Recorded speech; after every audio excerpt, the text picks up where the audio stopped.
Okay, we are connected to streaming you. live.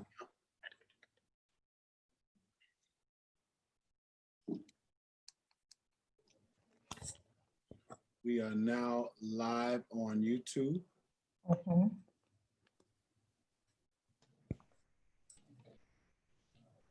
And we'll give folks time to log in. Dr. Holloway, how are you doing this evening? I'm doing fine. How you doing, Brother Evans? Sister Edie? I'm doing great. Fabulous. Fabulous? Is that marvelous? Fabulous. Hey, Sister Valentine, good evening. Good evening, everyone who's joining us. Sister Tammy Gilliford, Grand Matron for California. Good evening. Grand Matron for Texas. Good evening to you. Welcome to tonight's conversation. We're going to give folks a few minutes to log on. The only way we know that you're here is if you comment in the box, because we see how many people are watching, but we don't see you as you log on. So you have to send a message through the chat box on your YouTube screen. Sister Maddie Malone Lundy, good evening to you. Sister Amanita T from Supreme Light 110 in Raleigh, North Carolina, good evening to you. Welcome to tonight's conversation. As you can see on the screen, we have illustrious Kenneth L. Hollowell, our Executive Vice President, and we have Sister Bajia Edie, our Southeast National District Associate Grand Matron, and yours truly. Sister Linda Glass Hodge, good evening from Michigan. Sister Regis Moore Lewis, good evening. Kay Booker, good evening. Sister Donna Anderson, good evening to you. Welcome everyone to tonight's conversation. Grandmaster Michael Person from the state of North Carolina, good evening. Martin's group, Sister Sheila Taylor Martin, good evening to you in Lansing, Michigan. Brother Muhammad Baydon, okay. Illustrious Michael Davis from the state of Florida. Sister Shirley King from the state of Maryland, good evening to you. Good evening, everyone. Welcome to tonight's conversation. We hope that you are going to engage and be able to have a conversation tonight to share your thoughts and your feelings. Okay, so somebody has YouTube going in the background. They gotta mute that. Okay. Sister Helen Graham, good evening to you. Brother Billy Washington, good evening to you. Sister Dolores Pinson from South Carolina, good evening to you. Sister Latanya Beatty, good evening to you. She's in Detroit, Michigan. Good to see you. Sister Felicia Goodwin from Georgia, good evening to you. Good to see you. Welcome to tonight's conversation. We're going to give folks a few more minutes to log on. Sister Helen Graham from Lansing, Michigan, good evening to you. Welcome to tonight's conversation. Grand Matron Debbie Dick, good evening to you. Good to see you. Illustrious Cedric Carey from the Bahamas.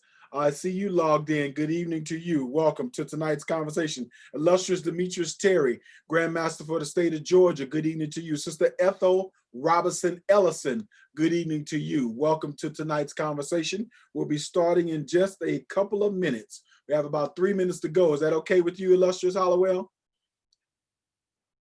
Yes, sir, it is. All right, we'll start at 8:05. Okay. I hope that's okay with you, Sister Bajia Edie. Absolutely fine. Okay, thank you very much. I want to make sure that everybody's on board with tonight's agenda. I am looking forward to tonight's conversation. I won't say I'm excited, but I will say I'm looking forward to tonight's conversation. I think that there comes a time when history beckons us to engage in conversations that may not be the most comfortable, but ones that we have to in order to move forward. And so I think that this conversation tonight is long overdue. I hope that Brother Hollowell, as we get into the conversation, you'll share from the past during the Dr. King era when that happened and the country began to uprise and all of that, and just share some thoughts on that era. Former Grandmaster Trodrick Holmes, good evening to you, and Sister Myrtle Miller. We have 1 minute to go, and then we will be starting tonight's conversation. So we are definitely looking forward to a conversation. Sister Michelle Williams in Atlanta, Georgia, good evening. Sister Patricia Kennard in the state of Mississippi, good evening to you, good to see you. Brother Karan Forbes, I think that is the youth grandmaster for the Bahamas. Good evening to you. It's either the youth grandmaster or the twin of the youth grandmaster. Brother Chris Diggs, good evening to you, and Sister Mary McFadder Coates, good evening to you. So I'm going to turn it over to Sister Bajia Edie. She is going to do some welcoming remarks or opening remarks, and then I'm going to ask Illustrious Hollowell to also give some opening remarks. But I want to start with this quote before you start, Sister Edie, and the quote is by Zora Neale Hurston. If you're silent about your pain, they'll kill you and say you enjoyed it. That is by Zora Neale Hurston. I wanted to share that quote with everyone. Sister Edie, we're in your hands. Good evening. So to our brothers and sisters of International, these are my words and these are my views as I share them on what I feel like is a time of unrest.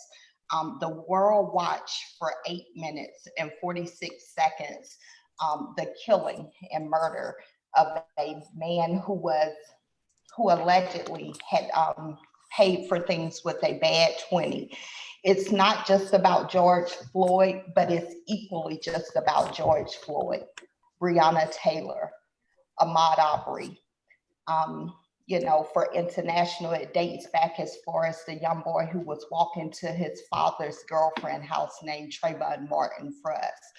The world as we see it is at a time of unrest. We are at a time where we are no longer asking America for equality, but being thankful that we're not asking for revenge. On this past Saturday, I received one of the most dreadful calls that I've ever received in my life at 42. It was from a best friend who left a protest of helping to organize young Black men in Atlanta, making sure they were safe, making sure they were at a good place. When he called me, the first words out of his mouth was, "I can't breathe." For me, it suffocated me because it wasn't just about what the world was seeing. Then at that moment, it hit home. So for me, hearing those words uttered from Brother Lamont Evan on Saturday, compiled with tears, made me reach back for every young Black boy, every young Black man, and every young Black woman in this world that we are now having to have a conversation about. Because at the end of the day, Black people are tired. So how did we get to this point? And I think that opens our conversation for tonight. Illustrious Hollowell. We're in difficult times. It's not a time that those of us who have been around a long time haven't seen before, as Brother Evans referred to earlier, dating back to some of the earlier civil insurrections, as they were called, riots in some places, civil disobedience, and demonstrations. All expressions of, in many cases, hopelessness and helplessness, and seeking recognition for who we are. And we're people who are human beings just like everybody else, and entitled to the same respect and dignity and opportunities that everyone else enjoys. Unfortunately, in this country, since the almost inception, that has not been the case for us.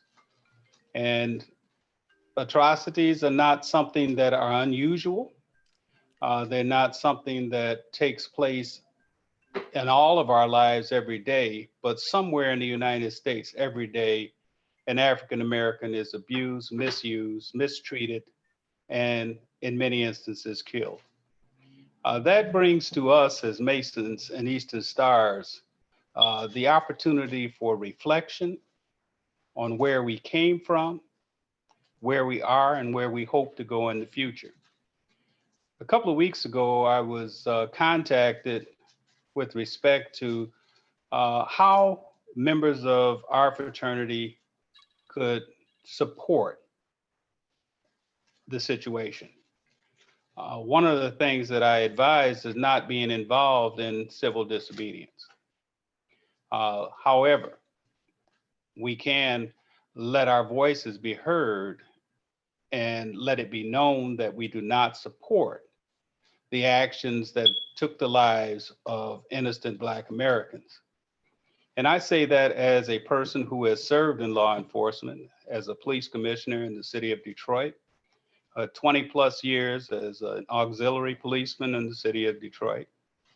And I just find it unconscionable that a law enforcement officer would place his knee up on the neck of a individual who is not resisting, and when he indicates that he can't breathe, increases the pressure on his neck. That is unconscionable. That is not something that law enforcement should be involved in. They're paid to preserve and protect, not to maim and kill. So we can speak out about that kind of thing, but it should not be in the midst of unlawfulness. Now, civil disobedience is a different thing. You can do that peacefully. And I see nothing wrong with us calling a press conference. And that can be done in front of your Masonic hall. If your current situation does not permit you to go in and assemble, a small group can stand in front of your hall and indicate to the media that you're going to be there and you have a statement to make. And as Masons and Eastern Stars, we are appalled by the actions that have taken place. We feel that there ought to be an investigations and appropriate actions taken for those who are found guilty, and that there be a period of consciousness in all of our communities. Here in Detroit, and I'm sorry I'm going so long, Brother Evans, I warned you about that. Here in Detroit, we've seen something that is unusual and unique. Our community, one of the most polarized communities in the United States, Blacks and whites, young and old, have come together and marched peacefully. However, in an effort to make the city of Detroit look bad, we've had persons from suburban communities and from other states as far away as Washington, D.C., and in the state of Ohio, and in other parts of the state of Michigan, who don't look like us, who have come into the city and hurled bricks, spikes, fireworks at police officers and at innocent marchers. And that is something that the media shows, but it doesn't say who is doing it, but it's not us. On yesterday, we had a young boy, I think he was 16 years old, who quelled what could have been a very disturbing situation, because he was man enough at his young age to say to the people, stop, this is not what we're about. The curfew is coming, let us leave. Let them do their own thing. Essentially, that's what he had to say. And it diffused the situation.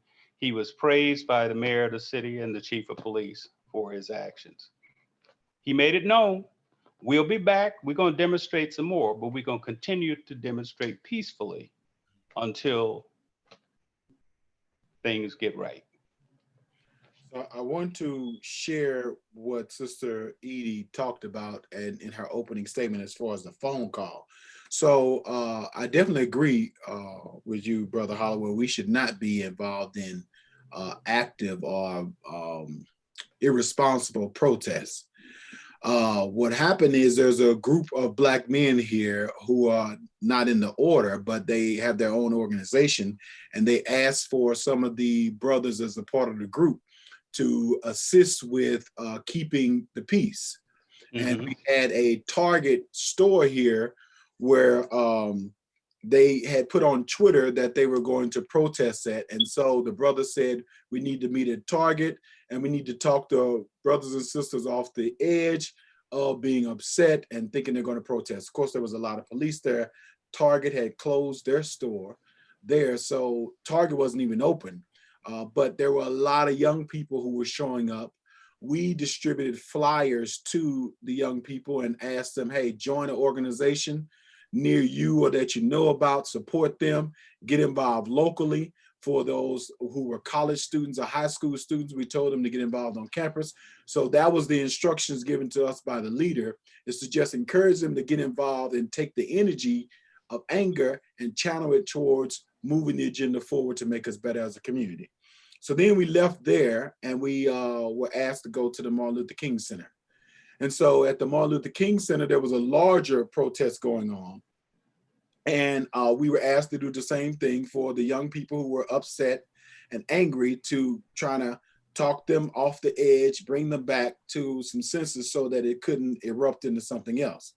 Well, the Atlanta Police Department showed up with 2 buses, school buses that are inmate correction buses, you know, with the guards on the windows, and they were ready and dressed in riot gear. And one of the members of the group that I was with talked to, I guess, the police chief or the major or whoever, and asked them, why are they present? Because there's, you know, this is a peaceful demonstration. They're at the Martin Luther King Center, and they had a few speakers, and you know, we had a couple of young brothers who got very angry at their presence alone, and we had to, you know, tell them, hey, focus on the speaker. You know, this is not the time, this is not the place. And so they eventually calmed down and the police pulled off. Well, the leader of the group said, okay, we need to go now to the Centennial Olympic Park by the CNN Center, because he got word that the police were pushing young people around, and we just need to go and encourage the young people to go home, go back to their communities and be safe. So when I got there, I was on the corner of what we call Centennial Olympic Park in Marietta, for those who are in Atlanta, but it's literally right outside the CNN Center. There were tanks there. I was instructed, and I tend to do what I'm directed to do. The brother said, meet me on the corner of Marietta and Centennial Olympic Park. Well, I went directly to that corner, and that was where the police line was, where they had it was something out of a movie, when you seen the police geared up and they had the shields, like standing, you know, there with their shields. And so I'm calling the leader and saying, hey, I'm right here on the corner. Someone from the police said, you have 10 minutes to disperse because the mayor has issued a curfew. I'm gonna try to share this without getting emotional. So as I'm talking to the gentleman on the phone, I'm telling him, hey, they just said we got 10 minutes. Next thing I know, there's what I know now is tear gas being shot into the crowd. And so I'm shocked because I've never experienced that before. So I say, I guess I got to run. So I started running. But when you're in tear gas, as you know from military, you cannot breathe and you cannot see. So my eyes were burning, and I'm trying to get to my truck where I thought I was, but I was disoriented and I was trapped in one parking lot. Then I came out of there. I was bent over because I literally could not breathe. And so this one sister, thank God for this sister, these 2 sisters. So this one sister came out of the blue and she said, hold your head back. Let me pour some water on your eyes because the tear gas is burning your eyes. We got to get it out of your eyes. I said, okay. So we did that. Then she poured some water on my t-shirt and she said, hold that over your face so that you can breathe. So by the time she had done that, this other sister pulled up and said, get him in the car. He needs to breathe. He needs some fresh air. So I jump in the car and she has her air conditioner blowing high, and I'm able to breathe, sit in the back seat. And I realized I was only 20 to 30 feet from my truck. But I know that if I would have tried to walk there on my own, there's no way I could have made it, because I just could not breathe. And what went through my mind was, when I called Sister Edie, was they're killing people. This can kill people, especially if you're out of shape. What I would probably look at now is I'm a little bit out of shape, because this one sister who was driving the car said, hey, I'm a runner. That's how she was able to make it through the tear gas, because she has very strong lungs.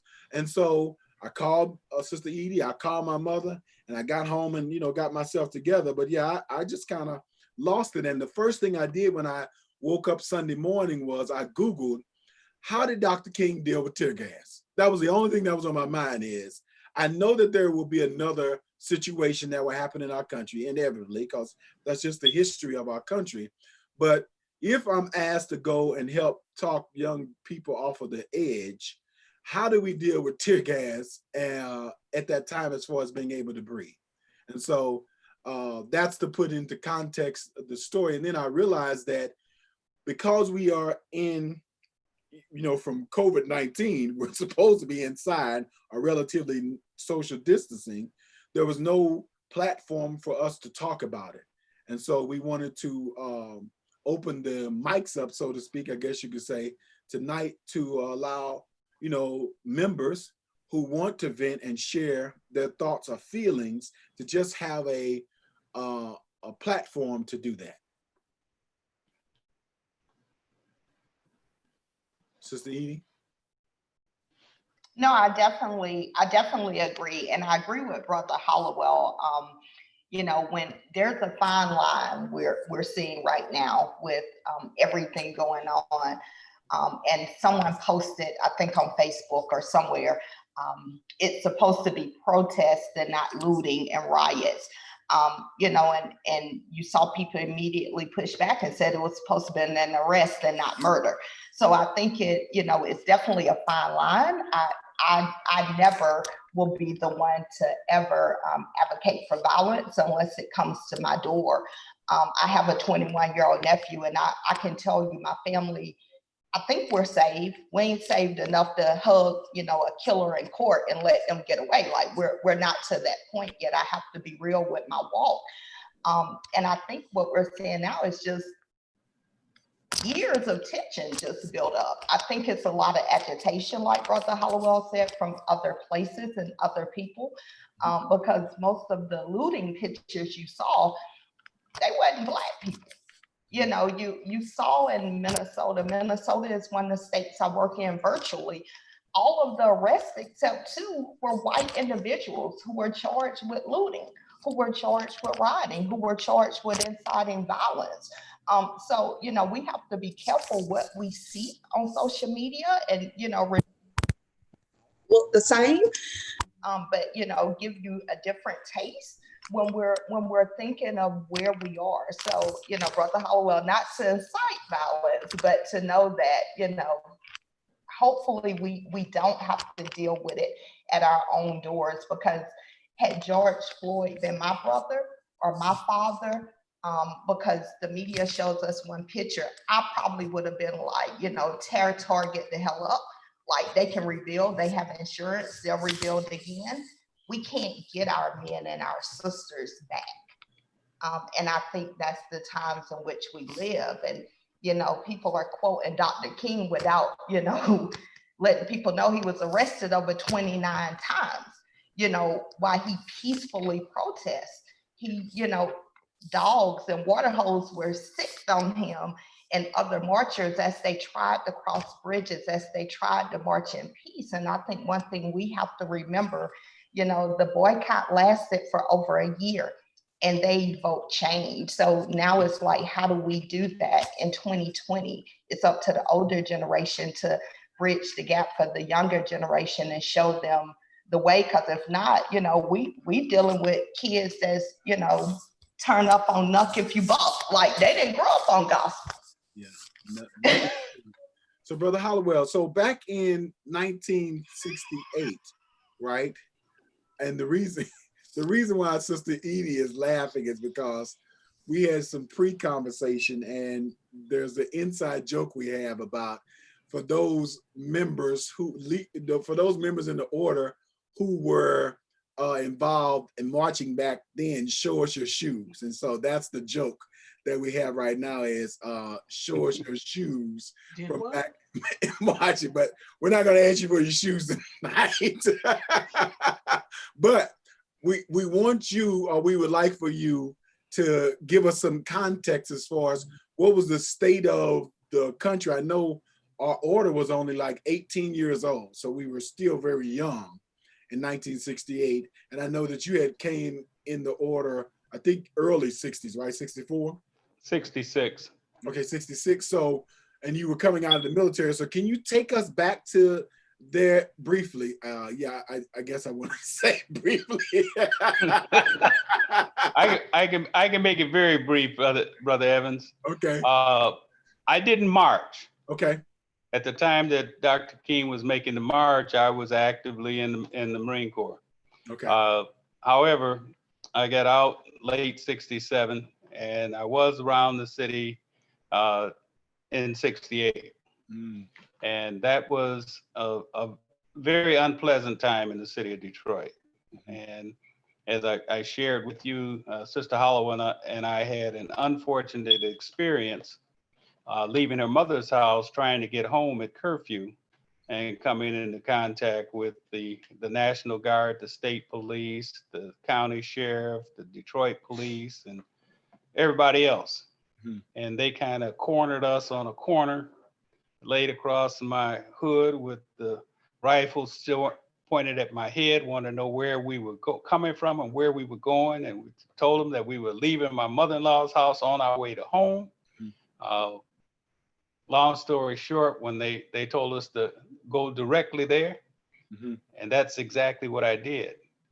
But driving around the city during the daytime, because we were under curfew, it was not a pretty sight. And folks' feelings were high. I personally did not participate in any rioting, looting, or anything of that nature. But I was sympathetic to the feelings of people and supported that in a peaceful manner, but not actively engaged in any of the rioting, looting, and attempting to hurt other individuals. Mm-hmm. So what do you think as far as, we said tonight is part one of two mm-hmm. series, is that tonight is just allowing members to kind of vent and, have the conversation, because since George Floyd, there's been another murder of a young man. And so I just know that it's not going to end. We were asked, this one group I was talking about, they had asked us on the day after, I think, George Floyd, is what was our thoughts. And I said, I'm frustrated at Black folks to believe that the system will ever bend for us, because it was never intended for us. And my whole mindset is we have to have the conversations with our young people. And when I think about the profound opportunity for our entities, right, is that to do, like you said, is kind of engage in some conversations and dialogues, and even the whole press conference thing, is that to just look at this, how can we look after this? What do we do once this smoke has settled, before the next smoke uprises? How do we deal with that internal anger and frustration? I'm 51. I know you are a few years older than me. But I'm 51, and my whole life, since I was a child, I have seen Black men get killed. When I was a child, of course, it was CBS, NBC, ABC, it was the major news networks that were carrying the stories. Now, I was on a conversation today, and some of the fathers and uncles were saying young people today are getting it every day on their phone. They're constantly seeing images of murdering of people who look just like them. And where do we go to vent that anger and frustration? Well, that's a good question. And not only do they get it on their phones and computers, it's hardly a show that they have on television that doesn't have violence. You know, it's becoming the one of the normalities in what causes people to look at movies, and then young people have the tendency to act out what they see in the media. And you know, one of the things that we are again seeing more of here in the city are young folks engaged in active shootings against other young people, you know, and that's black on black crime. And we're seeing a little rise in that. It's not getting all the publicity, and I'm thankful for that. But it is something that every morning I get a crime report on my phone. And things that are in nearby neighborhoods nightly. There's shootings and things of that nature. So if that's taking place in our neighborhoods, and you know that some of those same folks are participating in the demonstrations, is the reason that I would encourage our members to kind of, if you're going to be involved in the peaceful protest, fine. But if in fact you have a strong police presence and they're saying to move back, don't be on the front line, because you can end up like Brother Evans. And it is a very unpleasant situation, okay? Protect yourself. There's only one of you, and we need every member that we have, and we want you to be safe. So Lamont Brown asked a question, and his question was, who do you recommend us collectively boycott to invoke change? I don't suggest that we boycott. This is just me. I don't suggest we boycott anybody, because if you've paid attention, Nike, Disney, Netflix, some of the larger companies, Apple, some of the larger companies have, Nickelodeon have begun to issue commercials and issue formal statements confirming that Black Lives Matter. So I wouldn't suggest boycotting anybody. I think that we can definitely engage more in some suggestions and ideas. But I don't know, Sister Edie or Brother Holloway, if you have any feedback or thoughts on that question. I don't know that I would call for a boycott. I think a lot of companies right now are making statements because they have to. The Black dollar is more powerful than the Black presence. We know that. It doesn't turn in our community, it turns in their company. Boycott the police department, you know, don't get locked up right now for any reason. But I think right now what we can collectively do is purposely spend with other Black businesses. You know, and if it's not a Black business, then a minority business that supports African-American movements, I think it's important. We are, as a collective body, in a position to boycott anyone. We don't own enough. We don't have enough resources that could get us to where we need to be. We don't own a lot of businesses. We don't own a lot of things, but being intentional on who we spend with is just as effective as a boycott nationwide. Okay. I agree with that. None of the businesses directly caused any of those deaths. Right. And to boycott the businesses wouldn't necessarily make the change that we need to see happen. I think that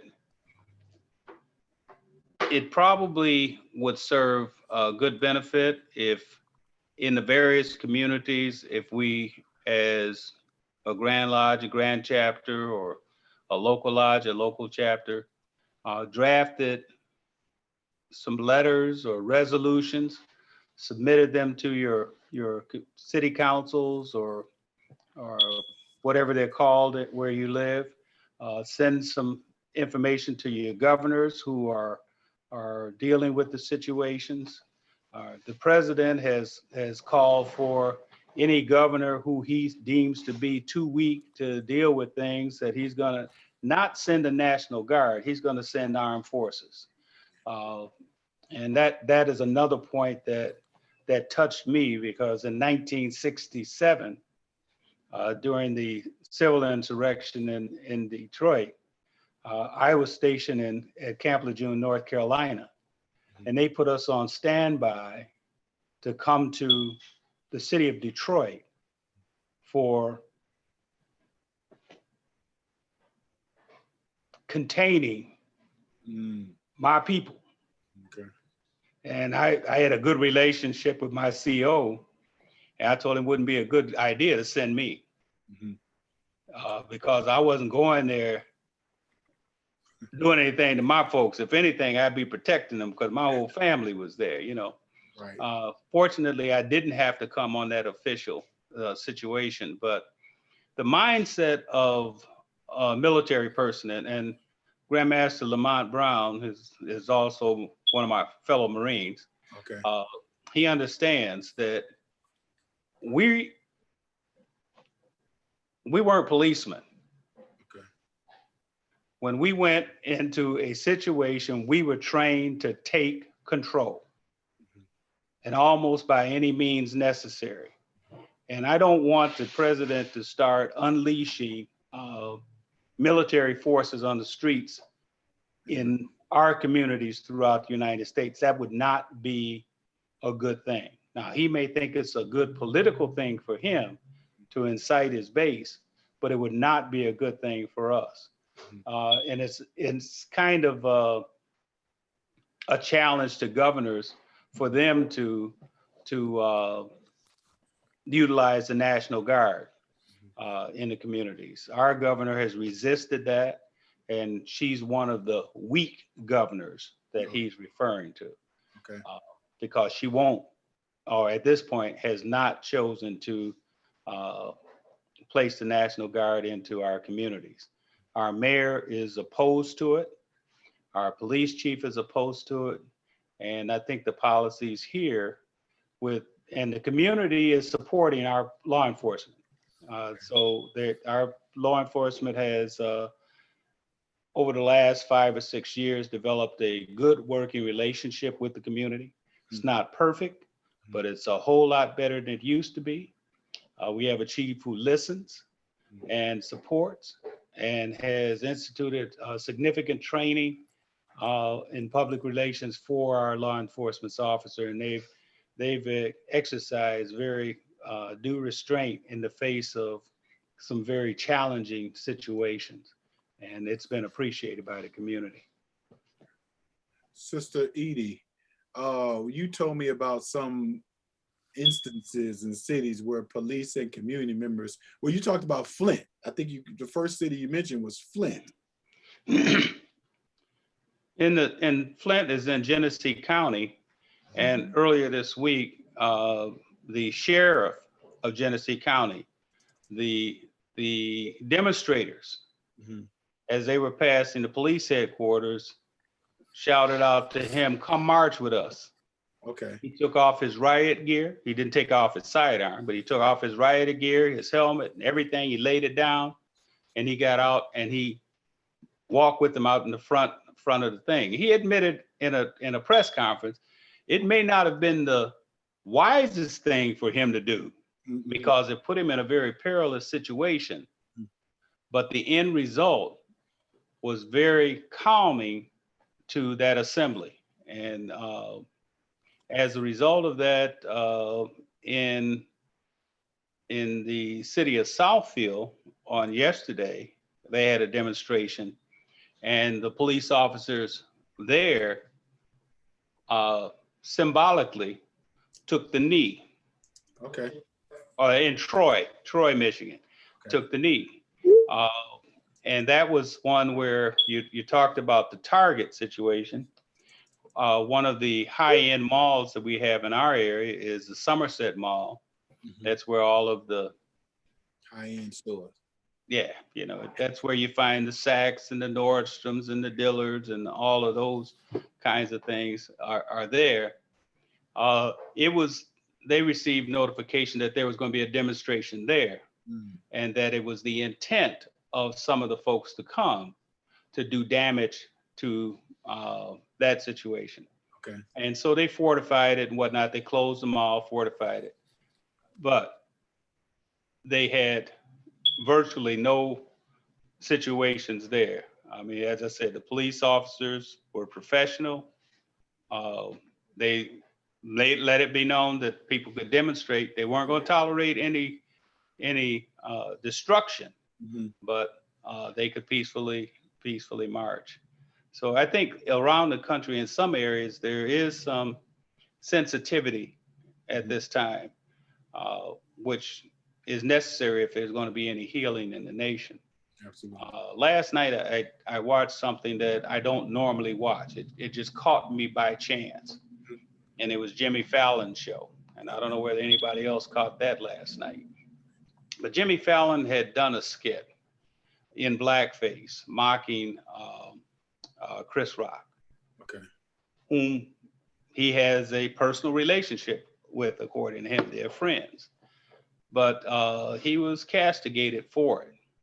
So last night, he made a decision that he was going to publicly apologize and whatnot. He was cautioned by everybody not to do it, that it was not the thing to do. But he was there. He wasn't in his traditional suit. He was casually dressed because he didn't know whether he's going to continue to have a job. So I don't know whether he was sincere about what he was doing, but he appeared to be. And he had a number of African Americans who came on that he had relationships with and whatnot. And they had a conversation that I think was kind of healing. But those things, and many of the media and sports figures are coming out supporting, I guess, because they're succumbing to the pressure, because money folks are asking, why aren't you doing it? They're coming out and being supportive, and hopefully there's going to be more of that, but not so much on a high level as it is, because if there's going to be healing in the country, it's going to take place on the streets.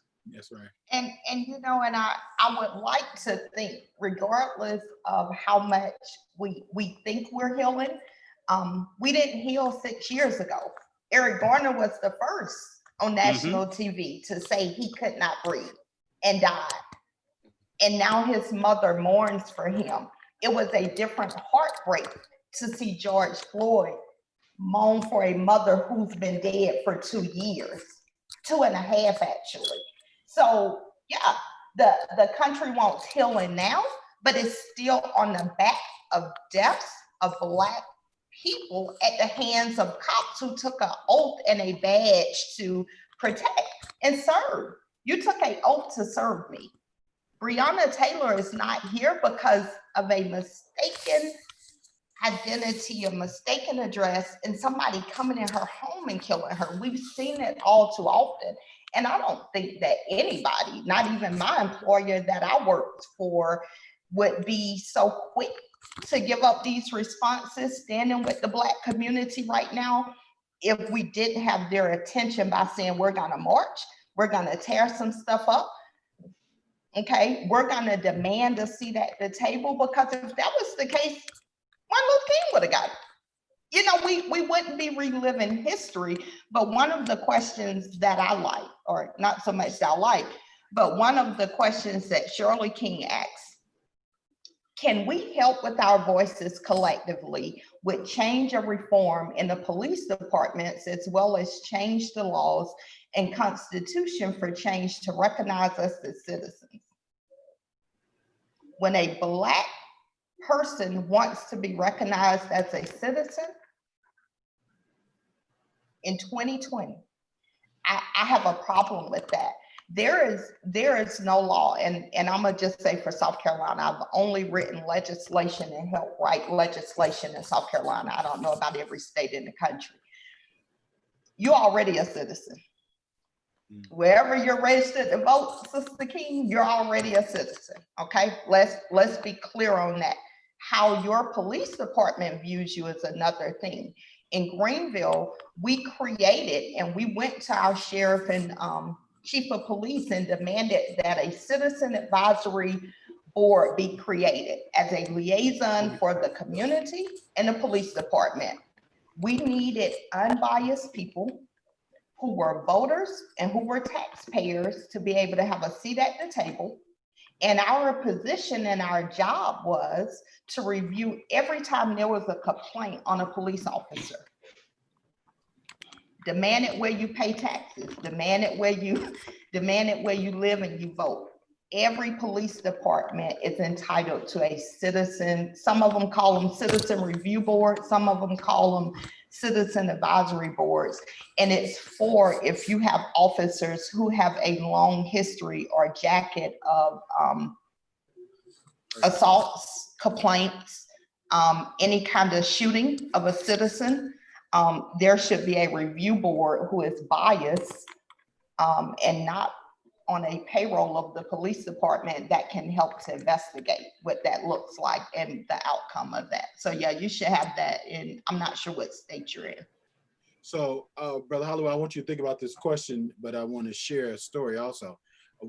The question that I have, and I asked my mother this when I was in my 20s, because I've always been kind of a Black militant. In undergrad, I was, Black Power. All through my life, I've toned down a little, but I've kind of always had that, hey, we got to look out for Black people. And the question that I asked her is, well, why didn't anybody pick up the baton when Dr. King got killed? Like, why didn't y'all step up?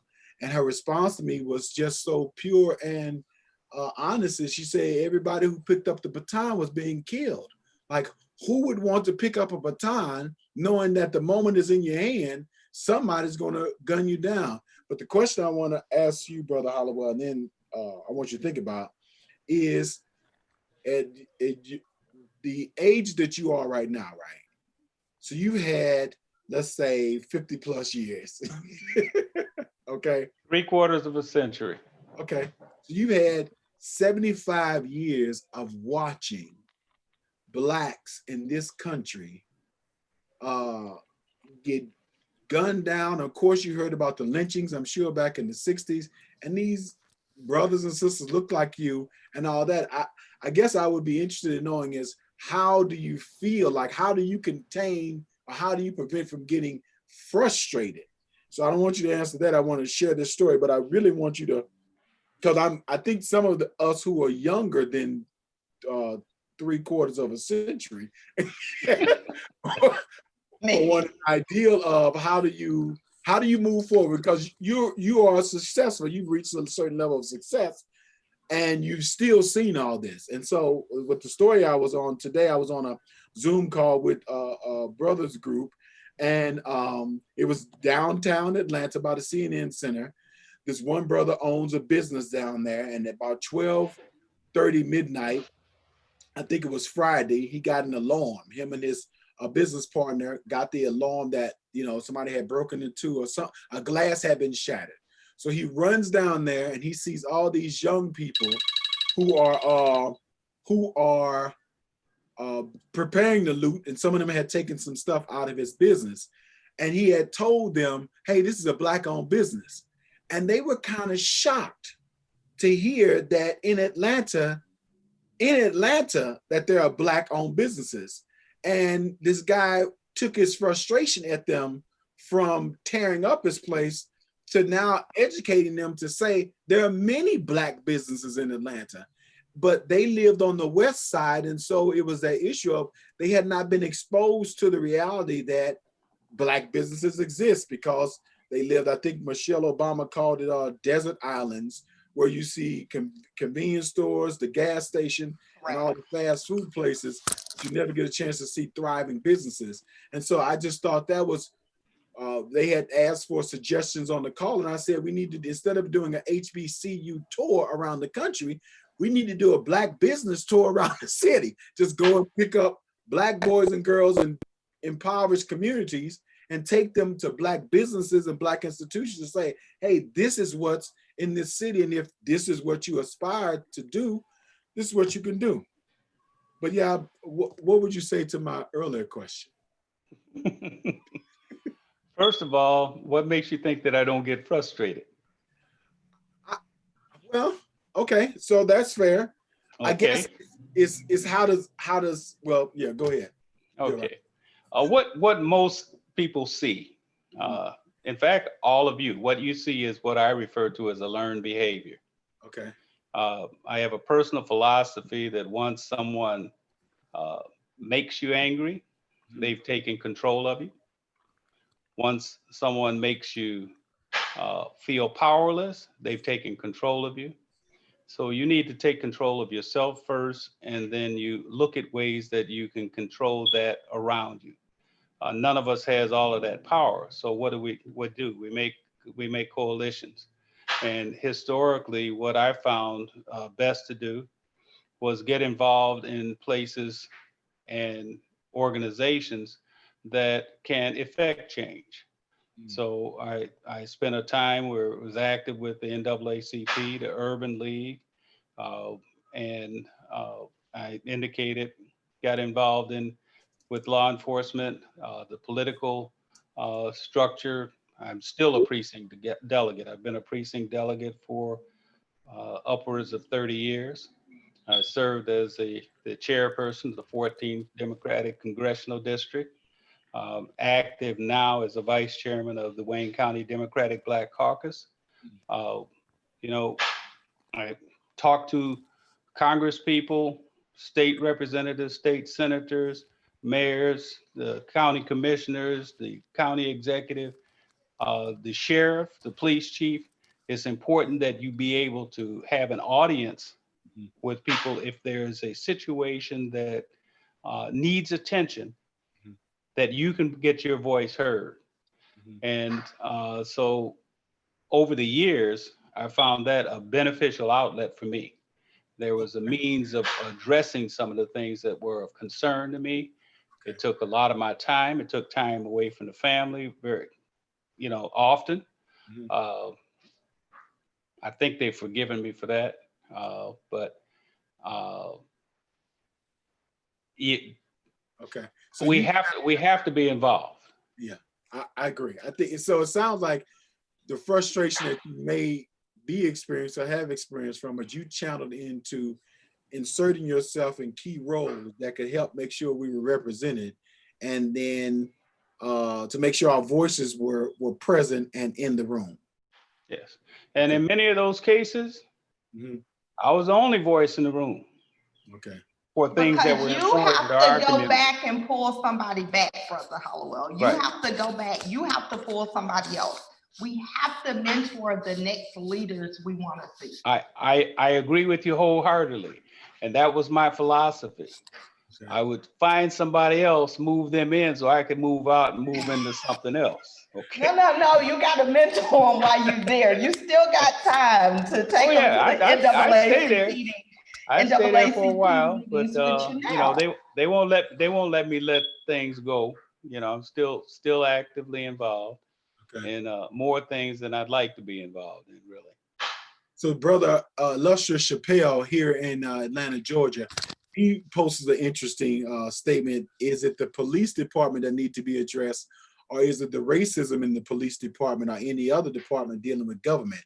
And I seen today, I don't know if you got a chance to see the police chief in Houston, a Cuban American, who talked about how he went out and marched with the people. And the question was, how does he feel about what President Trump said? And he said, when it comes to police matters, the president is inciting problems by his statements as opposed to helping the situation. And so he just needs to be quiet.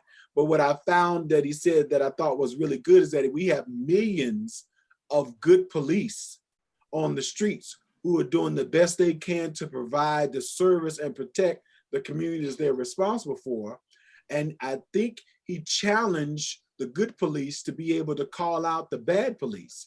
Correct. And to stop them and speak up against the bad cops, because it makes the whole system look bad. And I just was shocked to hear a police chief say that, but he said he had been talking with other police chiefs around the country. I guess there's a police chief association. Yeah, there is a police association of chiefs of police.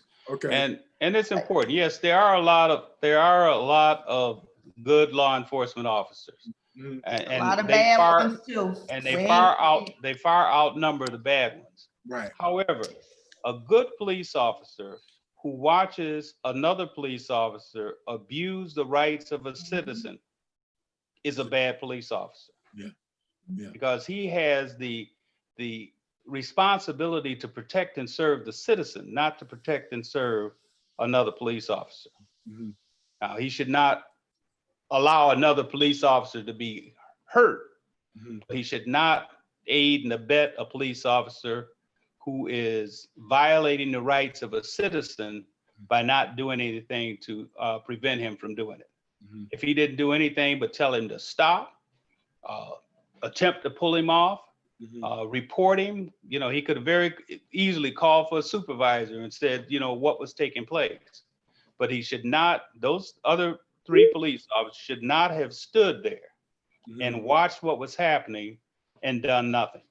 But In my that case, understanding, we had 4 bad police officers. but my understanding is, and I seen this on Oprah's page on her Instagram, is that when they panned the camera around, the other 2 officers were at the feet. Like it was 3 of them holding him down. So I don't think that 3 of them weren't standing up. You know what I'm saying? There was one officer. They were standing by. They were aiding and abetting. Okay. Okay. Okay. Okay. Whether they're observing or physically holding his feet or what have you, they see. should have been stopping him from putting his knee on the neck of that citizen. That is not good police practice. It may have been to get him down and subdue him, to handcuff him, but immediately after that, they He should was have taken handcuffed him out. before he went on the ground. But I know, I'm saying, but in normal practices, if you have, and there's nothing that indicates that he was resisting at all. Mhm.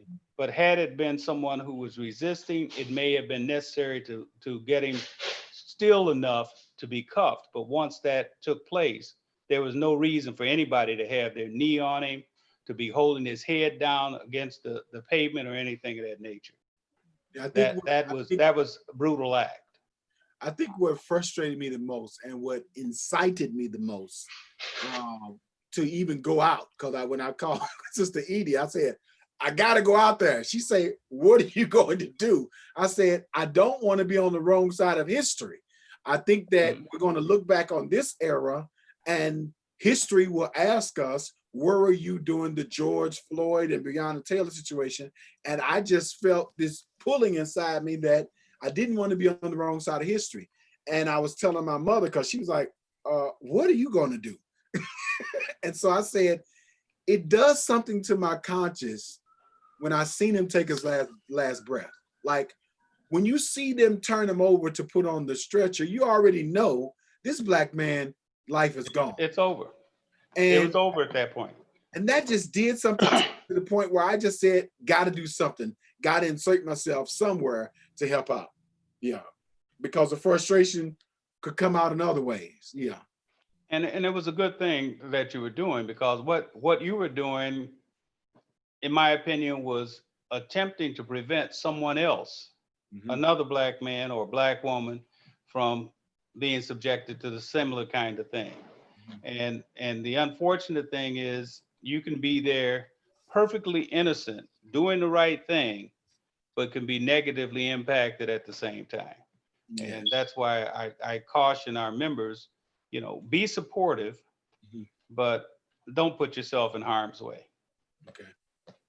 I know, but our brother Evans, I think it goes back to the question, is it a systematic issue of racism, or is it just racist departments? I think we are fighting against a long system of years of racism that goes back through history in every system. Police departments have them, fire departments have them, banks have them.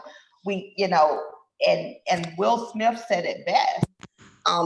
Things that just started happening, they just started getting filmed. I think that's the difference in the times in which we live. So I think we have to understand we're fighting against a system. So before we, clap for different companies putting up Black Lives Matter graphics, one thing I always ask banks, I want to know who on their board. Show me your board, then we'll clap. Does your board represent me? Show me what you're doing in the community, because every bank has a, one-page sheet that they can give you of how much they've given back to their communities. We'll clap then. We clap when one police officer was arrested. Hell, he could have been going to have lunch with his old partners. Like, we're not going to clap until there's a conviction. So I think we have to know what side of history we want to be on, but also what side of right and wrong we want to be on. So it's not to incite, but it's also to kind of know the fight is a long fight. And I think that's why so many people are tired. I think that's why so many people are just lost. You can't be what you don't see. I think it's what Sister Viola Smith said. But who wants to tell their son or daughter to go be a police officer right now? We want to save us at all costs. So, how do we fight against the system of racism that we know is there? Well, I think what Brother Hollowell said, I believe that also, is that you have to get in key leadership roles, strategic leadership roles. When I was a teenager involved with the NAACP, the regional director said, you want to be on the board. She said, whatever organization you're a part of, you want to be on the board because the decisions are made on the board. And if you want to affect change, get on the board. And so I thought that was critical. I think I was 17 or 18 then. But one of the things I wanted to ask Brother Hollowell was, when you were first begun in the organization, right, Dr. Banks, is that I perceive Dr. Banks, based on reading his book, based on some of the stories that I've heard and some of the stuff that I've seen, right? I perceive Dr. Banks as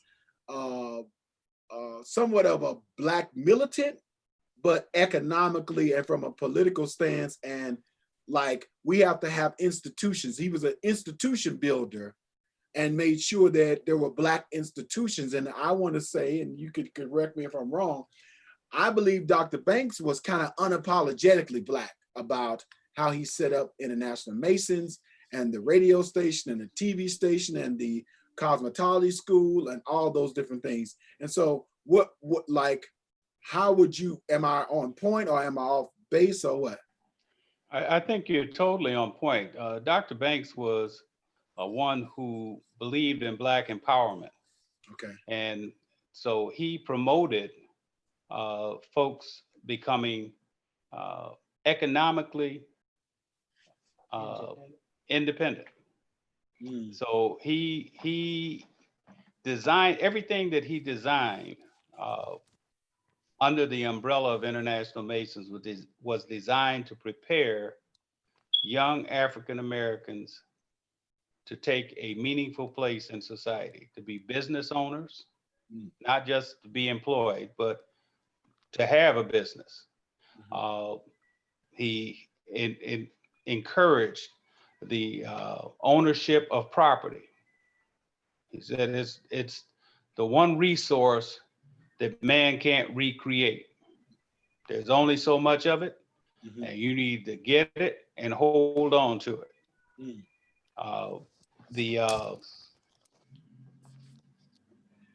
You talked about some of the businesses that he started, and many local businesses were started because of the efforts of Dr. Banks. Over the years, many of those have gone by the wayside under the name of urban renewal that we call urban removal. Okay. Even with the recent resurge of the downtown in Detroit. One man, Dan Gilbert, the owner of Quicken Loans and that total empire, now owns like 53 buildings in downtown Detroit. One of the first things that he did, because many of the white businesses left downtown Detroit So African Americans started having businesses downtown Detroit. One of the first things he did with the buildings was, once he began his renovations, was doubled, if not tripled, the rent, and made it impossible for many of the African Americans to maintain their businesses in the buildings downtown. So effectively, he didn't say you can't keep your business here, but he made it so they couldn't afford to. And so a lot of the businesses that were down there are no longer there. And it's kind of it's a different time. And I guess during the period of time that I became a member of International Masons, the mindset was a little different. Okay. And How so? well, when I became a member of International Masons, and a lot of others became a member of International Masons, we kind of came in and embraced what we were being taught, because it had meaning and it provided opportunities. And, you know, personally, I view, as you referred, you know, I've had a fairly successful career. I've only looked for a job one time in my life, and that was in 1967. I've had a number of positions. Hi? Did you get the job? Yeah. Okay, okay. I got it twice. I got hired because I went to one of these employment agency services who look for opportunities for you. They got me the job. And when they told me I was hired, they also told me that that agency got my first month's pay. So I told them I didn't want the job. Okay. And then I asked could I have an interview next week. And I went back without the agency and got hired so that I got a paycheck on payday. Okay. But that was the last time I looked for a job. Okay. I retired. I was called and by the mayor, and had the opportunity to go to work for the mayor for a couple of years. I left there with a retirement, and I got a call again to go to work for an estate planning organization. And I've been blessed. I've been blessed. Okay. But much of that was because of involvement in a lot of different organizations, and the name being out there, and folks having the opportunity to see commitment and the things that I could do, and would do to be successful. And it gave me those opportunities. And I charge International Masons with that. Okay. Because coming out of the Marine Corps, I had two sets of mentality. One of them was I didn't place a high priority on others' human lives, because I had just come back from Vietnam. I wasn't there to save necessarily. As I say, we were there to take charge, and that's what I was trained to do, and that's what I did. I needed to get over that. Okay. The other thing was I was a young, militant-minded person also, okay? And I needed to get away from that. Okay. Fortunately, I had met somebody before I went in the Marine Corps who had a cool head. Okay. And much of what has developed from me was kind of because I had somebody at my side who could kind of mellow me along the way and give me the support. Brother Hollowell, you saying if I get a mate, my head will cool off in this whole process? Not necessarily. Oh, okay. I'm just checking the temperature of the room. I said earlier, what everybody sees is a learned behavior. Right. And that may not have occurred without International Masons and Sister Hollowell. The combination of those two molded me into what you see today. I do believe that the International Masons that I joined took a good man and made a better man out of it. Okay. Yeah, I think that was a philosophy that International Masons had when I joined. And as many of us young men who joined at that time, we embraced it.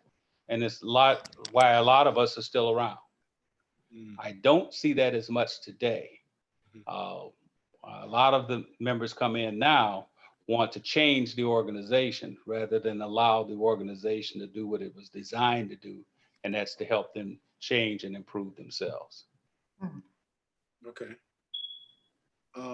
So there's some chat we can have about that. I'm sure there is, uh, and but I'm up to that challenge. I think that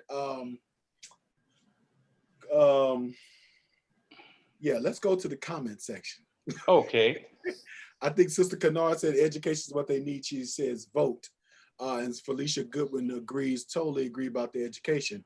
I think one of the biggest things is definitely making sure that, well, I guess I could turn this question to you, Brother Hollowell, is that one of the brothers on the call a couple of weeks ago asked, Black father said he didn't know when he should talk to his 11-year-old child about Black and white and racism.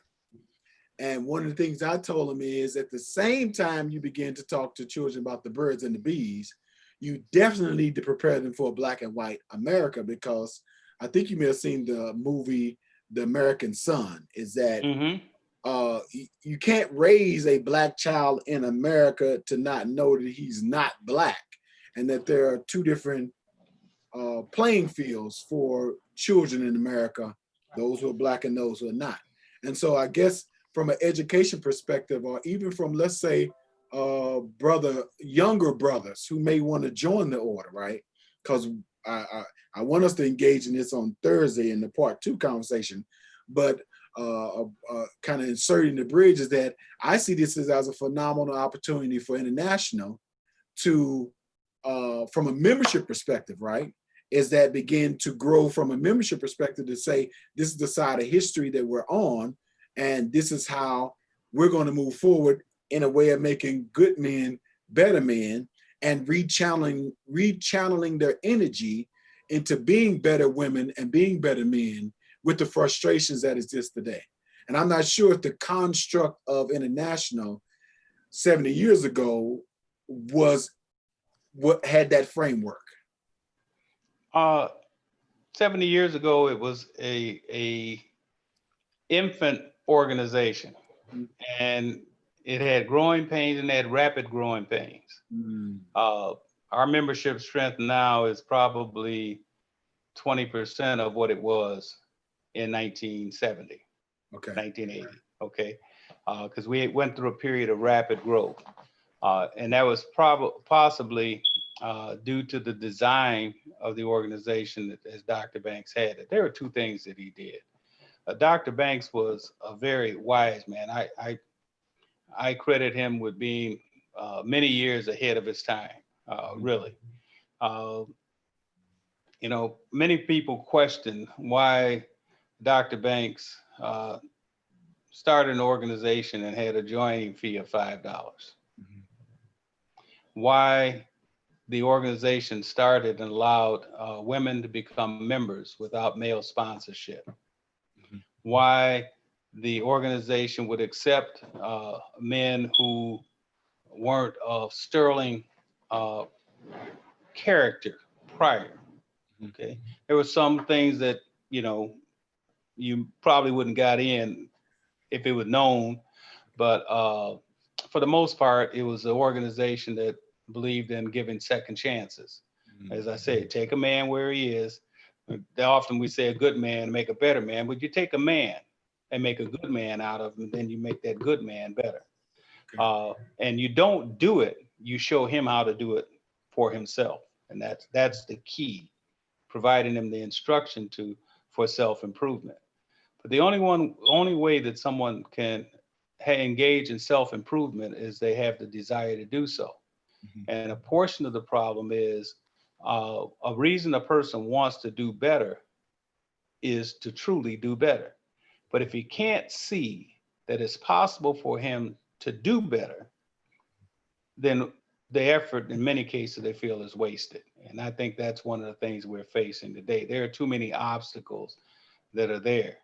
The 60s were the opportunity, the time of Dr. King and the 70s, Dr. King and others who in the civil rights movement, it gave us something to rally around.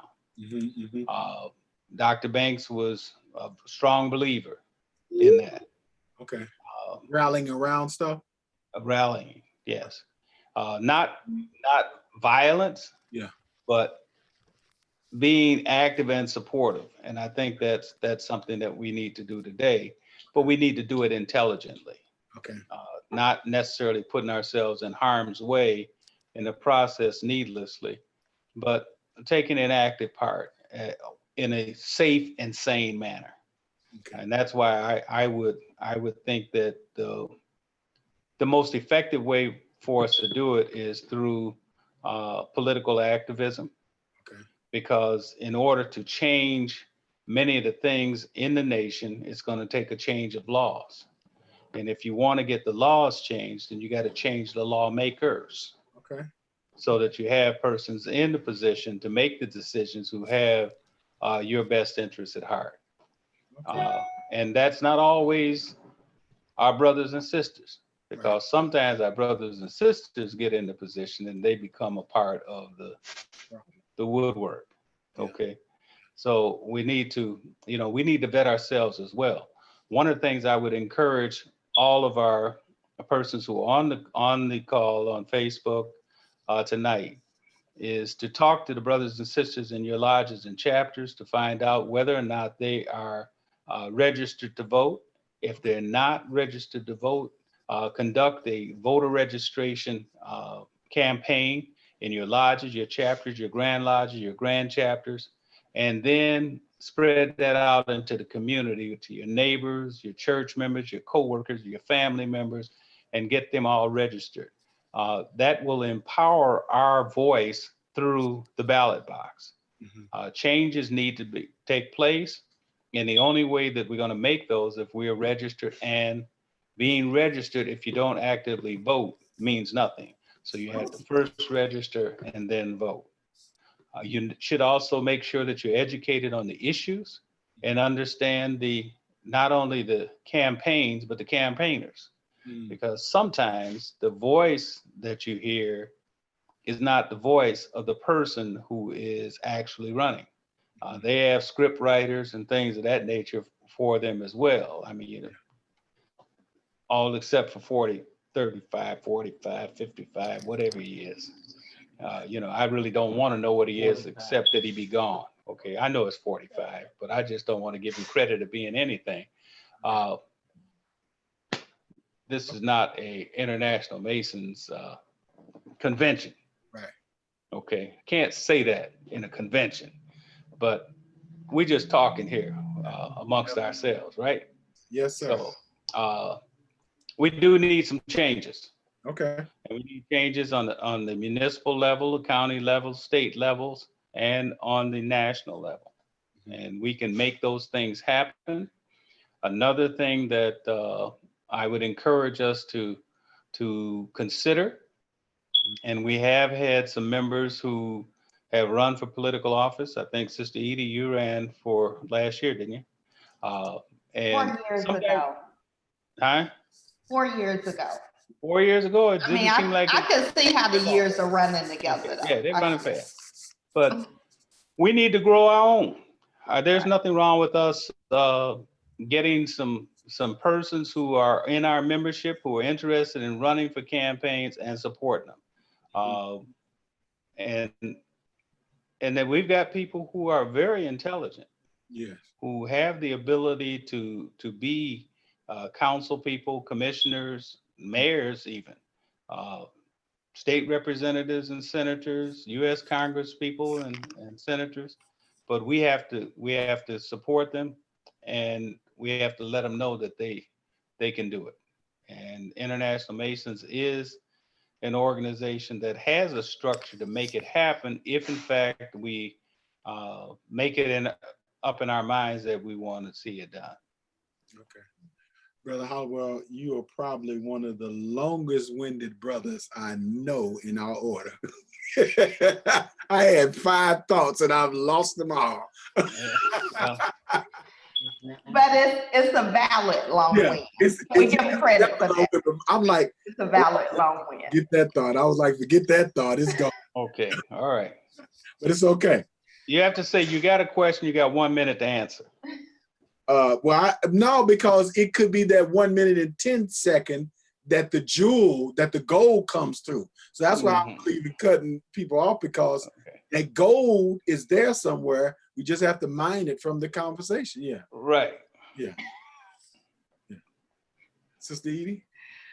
So I think Brother Hollowell gives a lot of great points. I think we, as the younger generation, we ride on his shoulders and on his back. I think it's important that, I said it earlier, the older generation mentors, pull someone else forward. I think we do a unrest, not preparing the next generation of leaders.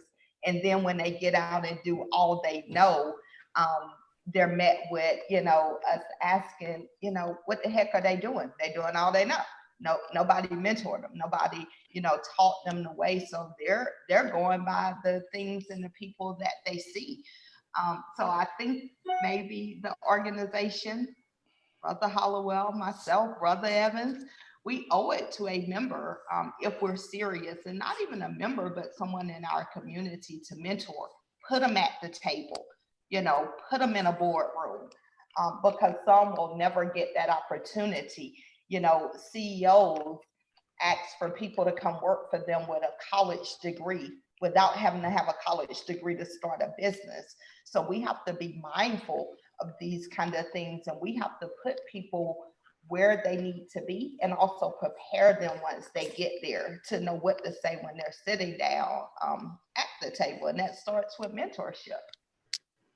So I definitely Very well agree. said. Definitely well said, Sister Bajia Edie.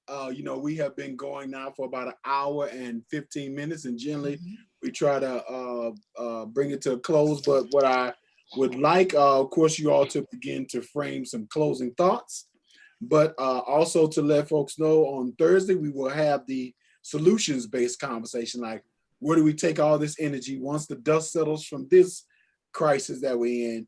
What do we do with the energy as individuals, as members, and as leaders? I think that's a triple layer conversation, but I think we can begin to explore solutions then, because I know when you're doing healing work in the Black community, because I've been Black all my life, just to let you know. I couldn't tell.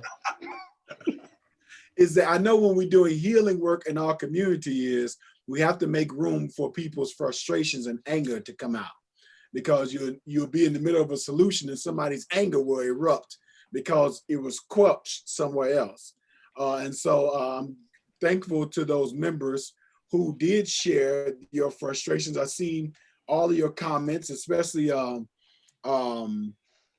frustration about the police, but right now, of course, you can't really be a proponent for police because of what's going on, but literally you can if you have a family member, if like I've never experienced it, but George Floyd is me, Trayvon Martin is me, Ahmaud Arbery is me, because all it took is me being in the same neighborhood at the same time doing the same thing, and that could have been my story. But I want to encourage folks to join us on Thursday night for solutions. Brother Toby Favor asked a good question, is that when you put them at the table, you got to give them what they need. That's true. Brother Jason Swan said, yes, let's have that conversation. What has changed taking good men and making them better then versus now? And he would like to hear how you did things back then. And then there was one sister who asked, how do you have a conversation with a young Black boy about what's going on? I'm sure it's the race conversation. Is that there's some great questions that people have asked, and we want to let people know that we're going to explore some of those things on Thursday evening from a solutions perspective. Is that we need to just focus on solutions, because now that we have a platform to be able to vent, we just can't raise hell. We got to now act. And what does acting look like? So that being said, ladies first, Sister Edie, you want to give your brief closing thoughts, and then we'll hear from Brother Hollowell with his brief. Very brief. Closing thoughts. I think now is the time that America has to tend to her wounds. We as the African American community have uncovered scabs and years of sores that these wounds have developed now into a cancerous and diseased state. It is now the job of America to tend to her wounds. All right. And what seat are you running for? Like, what are we Listen, the only thing I'm running for in 2020 is lunch every day around noon or 1-ish. That's it. What are you running for in 2021? Absolutely nothing. Lunch. Okay. Okay. All right. Now I was going to volunteer to be on your campaign team. No, because you don't want to mentor, Brother Hollowell. We done talked about this all night. I do a lot of mentoring in international basins. No, nothing. What are you running for? Just being present is a form of mentorship, responsibly. I would say just being responsibly present is a form of mentorship. That's a good point. Who are present. I try to be a good example. Yes. You have been. Yeah, you definitely have been that. Your closing thoughts. Well, you had two questions that I think I'd like to speak to, and one of them was, how does a mother teach her young male child? And there are two schools of thought on that. Okay. One of them is mine. Okay. It's very hard for a woman to teach a boy to be a man. Yes. Okay. But sisters have to be very careful what men they allow to mentor their boys. Yes. Okay. They have to be very careful about that. Mm-hmm. But recognizing that if you have to ask that question, you're probably not the person to give that instruction. So you ought to seek out someone who has the ability to do that. And the other question was the one about what age, or how do you go about telling your 11-year-old about racism or race relations? You don't wait till they get 11 years old to start that conversation. You have to teach them that early, because it's something, by the time they're 11 years old, they have already formed their own opinions and ideas about what's going on. And they're going to look at you as being too old to understand what they're dealing with. So you have to start training them at a younger age, so that as they grow older, they feel comfortable coming to you, asking the questions that they want answers to, and they'll respect it more. Okay, well, how I like that. Thank you for that. And I've seen Sister Shavala Snell McFarland, her exact question was, is there a checklist of sorts on things to tell young Black boys when they reach the age they may encounter racism? That was her question, and I think we can probably explore that on Thursday. You want to say something now, Brother Hollowell? I am not aware of any checklist that's out there. Okay, I think we can look into that and come back on Thursday with more. Thank you all for carving your time out tonight to engage in this discussion. I hope that the members felt that as they were sharing their thoughts and frustrations, that they gave us an opportunity to share it and to engage in dialogue about it. I know that once the YouTube live stream ends, of course, more conversations will begin to happen, and hopefully you'll go back into your community, your home, your lodge, your chapter or whatever, and to continue the discussion, but in a responsible way and in a productive manner that moves the needle forward and not holds us hostage to the frustrations and the feelings that we're having now. So with that being said, can I do one final thing? Absolutely. If there's any brother or sister who has a particular question that they'd like to address to me, speak with your grandmaster. All of the grandmasters have my contact information, and feel free to send that to me, and I'll be more than happy to get your response. Thank you. So with that being said, may God bless International Free and Accepted Modern Masons Incorporated and Order of the Eastern Star.